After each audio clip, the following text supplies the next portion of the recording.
impliqués dans ces secteurs. Motif de satisfaction pour le Sénégal qui enverra prochainement une délégation à Ankara pour finaliser des accords. Dans un premier temps, nous sommes venus ouvrir les axes de coopération. Nous nous rendrons prochainement, Inch'Allah, à Ankara pour concrétiser et signer les accords là-bas. Et ensuite, le ministre turc viendra lui-même au mois de janvier, Inch'Allah, à Dakar pour lancer les projets retenus, pour les lancer effectivement. Échange de cadeaux en guise de revoir, mais aussi pour célébrer l'axe Dakar-Ankara qui se renforce et se diversifie. Culture, et nous parlons du 3e festival des arts nègres. Plus de 200 personnes en provenance du Brésil y sont attendues. Invité d'honneur, le Brésil promet de mettre en exergue toutes les potentialités artistiques et intellectuelles dont il regorge. La délégation brésilienne est attendue à Dakar la semaine prochaine. Pape Biron Biguigay. Ce sera la grande attraction de ce 3e festival mondial des arts nègres. Le Brésil, invité d'honneur, va montrer à la face du monde que de l'autre côté de l'Atlantique, il y a des hommes et des femmes qui représentent dignement l'homme noir. La face africaine est ineffaçable, le visage africain est ineffaçable du visage culturel brésilien. Déjà à moins de 2 semaines de l'événement, c'est l'union sacrée au Brésil. Les échos en provenance du pays de la samba sont rassurants. Tout est calé pour donner un cachet exceptionnel au festival. La représentation diplomatique à Dakar est à pied d'œuvre. Nous sommes très avancés évidemment et en ce moment nous avons déjà une grande délégation qui est choisie. Et nous sommes en train d'ajuster la programmation des Brésiliens. C'est une très forte délégation qui est attendue à Dakar dès la semaine prochaine. Et puis il n'y a pas que des artistes. Toutes les catégories socioculturelles du Brésil font également partie de la fête. L'intelligentsia noire sera aussi d'un apport certain.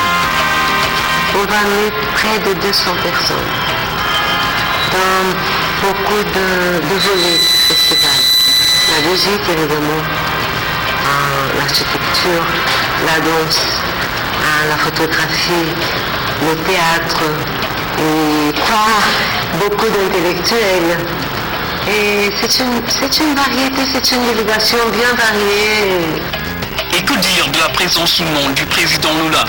À ce niveau, des efforts considérables sont en train d'être faits pour accueillir la plus haute autorité du Brésil. Je ne peux pas confirmer, je ne peux pas nier. Okay. Je peux dire qu'en ce moment, on fait des grands efforts pour que la présence du président soit possible. Comprenez, c'est un moment de transition d'un gouvernement qui a duré 8 ans, qui a été un succès au Brésil. Et c'est un héritage qu'il faut bien conserver. Je peux vous dire, vous assurer que tous les efforts sont en train d'être faits pour voir si le président Lula peut venir. Mais vous savez, le président se retient seulement la veille. Tout à fait. C'est comme l'hébergement de la délégation. Le Brésil est la 12e nation du peuple noir, derrière le Nigeria. Sa contribution au 3e festival mondial des arts nègres sera donc inestimable, puisque la force et la vitalité de la culture africaine se manifestent également à travers la tradition brésilienne. Et comme au coucher de soleil, le pays de la samba retrouve avec joie et fierté la mère patrie, l'Afrique.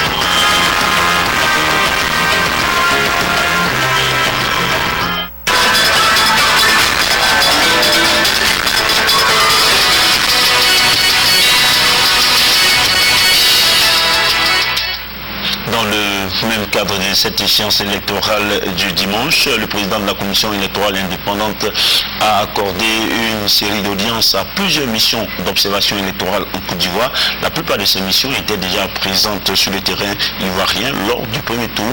Le compte-rendu de ces audiences vous sera proposé dans l'édition de demain.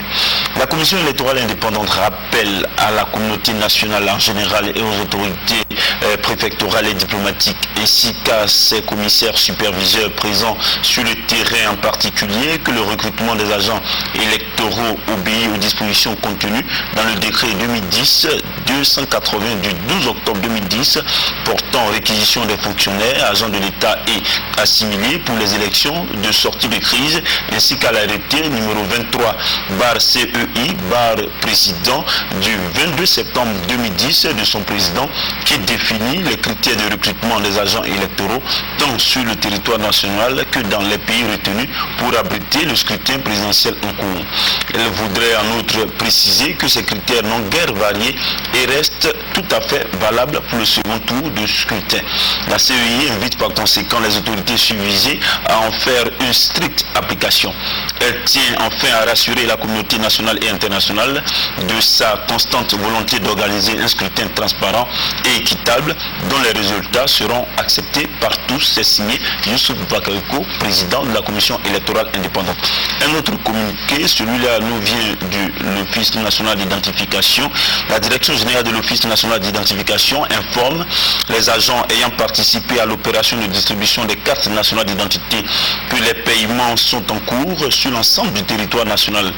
Les régions suivantes, Bafing, Bassa-Sandra, Denguele, Rossa-Sandra, Montagne, Mouin-Cavali, Sud-Bandama, Worodougou sont programmées pour le jeudi 2 décembre 2010.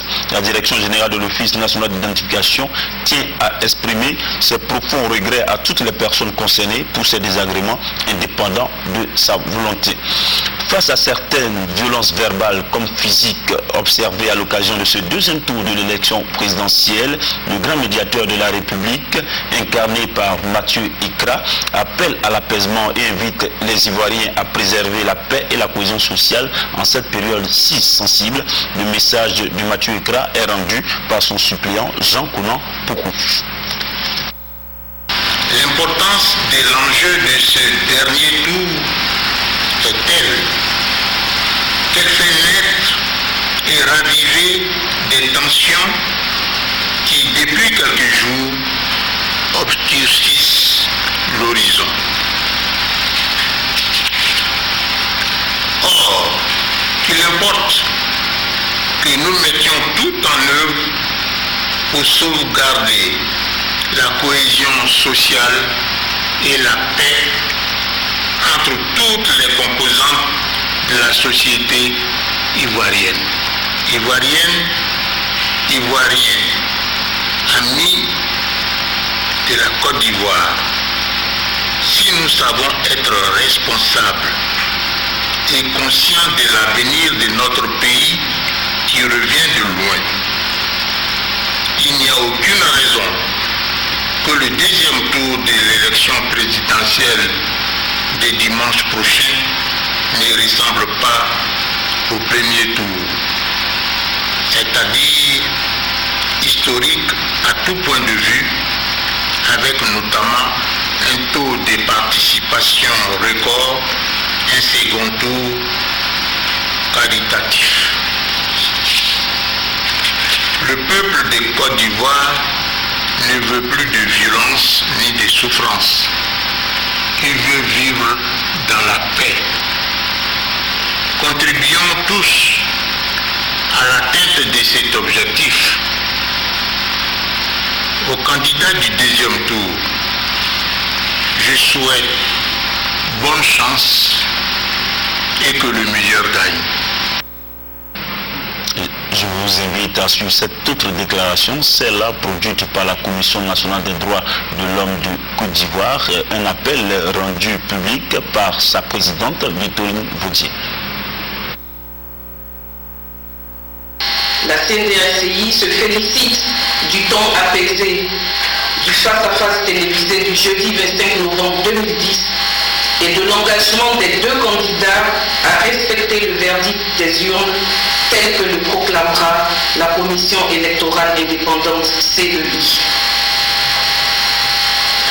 Elle exhorte à obtenir de leurs militants et sympathisants qu'ils s'abstiennent de tout acte de nature à perturber le bon déroulement du scrutin.